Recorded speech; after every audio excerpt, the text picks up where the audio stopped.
përkundër angazhimit tim të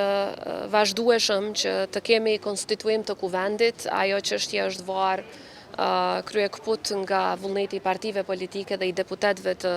kuvendit të Kosovës, por më në fund edhe ai proces u përmbyll. Kemi kuvend plotësisht të konstituar dhe pas asaj, unë me njëherë të nesërmën kam mandatuar kryeministrin në detyrë, i cili është nominuar nga partia e parë që ka dalë nga zgjedhjet e nënshkurtit si kandidat për kryeministër,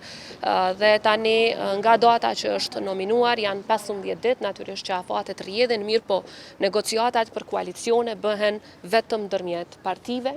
apo në rastin konkret edhe mund të bëhen edhe me deputet, por janë diskutime mes partive politike në të cilat si presidente nuk do duhej të ndërhyja. Rrjedhimisht edhe unë nuk mund ta di se deri ku kanë arritur ato negociata potencialisht, por janë çështje për cilat besoj më shumë informata mund t'ju japin partitë politike të involvuara. Unë shpresoj shumë që do të kemi sa më parë qeveri të Republikës së Kosovës me mandat të plot kushtetues, sepse siç e dini qeveria në detyrë ka kompetencat e limituara sipas ligjit për qeverinë, dhe kjo pastaj e pengon jo vetëm punën e qeverisë, por e pengon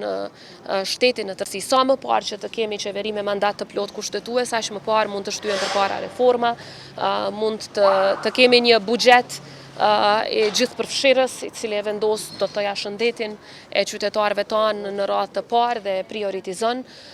Do të kemi edhe vendime të tjera të cilat shtyhen përpara nga qeveria, të cilat janë në interes të qytetarëve dhe në interes të vendit. Por kur do të ndodhë kjo, siç e thash, është në duar të partive politike, të cilat shpresoj shumë do të gjejnë gjuhë të përbashkët dhe qytetarët e Kosovës, në përputhje me vullnetin e tyre të shprehur në zgjedhjet e fundit, do të kenë qeveri me mandat të plotë.